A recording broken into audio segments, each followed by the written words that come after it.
Hello everyone, welcome to my YouTube channel Learning with Asani, where everything is Asan. Okay, so our today's topic is one poem named Invictus. Invictus meaning is unconquerable or undefeated in Latin. This poem is written by William Ernest Henley. Children, before I take you through the poem and explain its stanzas by stanza, to give you the clear idea of the poem, I want all of you to know about the poet. At the age of 12, Henley contracted tuberculosis of the bone. A few years later, the disease progressed to his foot, and physicians announced that the only way to save his life was to amputate directly below the knee. It was amputated when he was just 17, and despite his disabilities, he survived with one foot intact and led an active life until his death.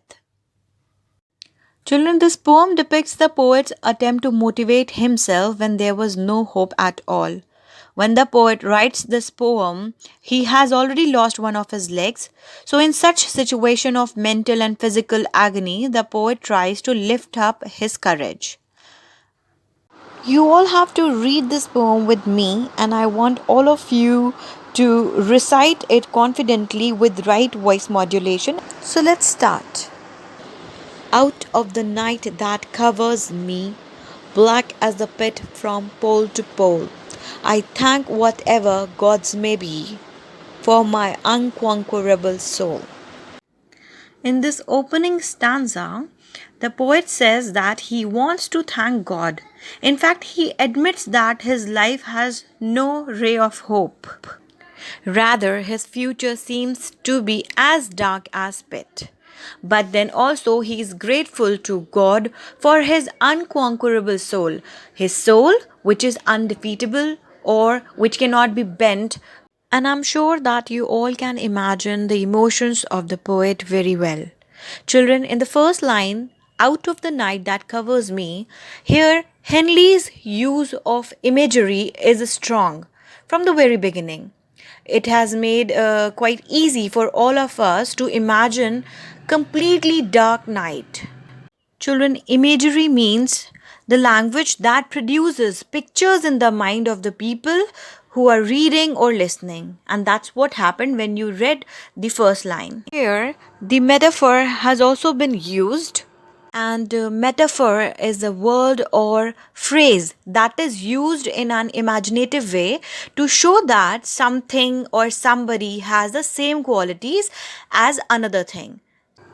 And children, in this stanza, the night is compared to the pain and suffering of the poet. Children, in the second line, simile has been used, and that is black as pit. One reason Henley may have chosen simile here to compare his hardship, all the difficulties of the future, with the word pit, which refers to the complete darkness.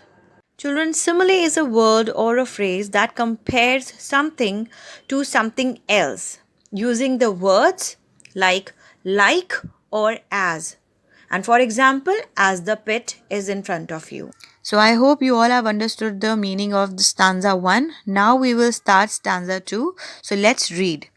In the fell clutch of circumstance, I have not winced nor cried aloud. Under the bludgeonings of chance, my head is bloody but unbowed.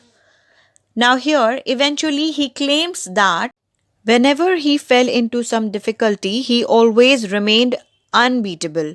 However, situations have tried to destroy him.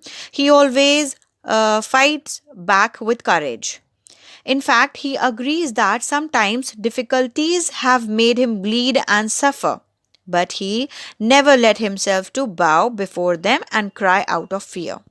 Now read stanza 3. Beyond this place of wrath and tears looms but the horror of the shade, and yet the menace of the years finds and shall find me unafraid.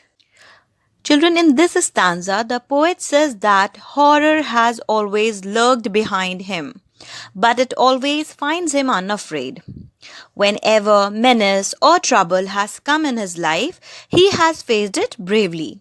So we can say that the third stanza is again a reiteration of the poet's courage. He says that beyond this world of anger and tears lies the dark unknown. However, the threat of the years has never and will never make the poet afraid. I hope you all have understood third stanza. Now let's read out the fourth one. It matters not how straight the gate, how charged with punishments the scroll. I am the master of my fate. I am the captain of my soul. Okay, now we have reached on the last stanza, and in this stanza, Henley says that though the gate of life is narrow, he will definitely pass it with vigor. Moreover, he declares that he is the master of his fate, meaning his fortune. Also, he claims that he is the captain of his soul. Children, when you will listen to the audios again, when you will read out the poem again, you will surely come to know that poet emphasizes on the supremacy over our own spirit that will never bow down unless we allow it to. And now I'm going to summarize the whole poem for you, so please listen to it very carefully. In this, the poet says that despite the problems that cover him like the darkness of the night, he is grateful to the gods for his unconquerable soul. Despite the unfavorable chances and circumstances of life that have bloodied his head is still held high. Be it this world of anger and sorrows, the unknown afterlife, the poet is unafraid. However narrow the way may be, or however harsh the punishments that await him, the poet reiterates the fact that he is the captain of his soul and the master of his fate. Hence, this poem motivates the readers to understand the fact that nobody can control our lives.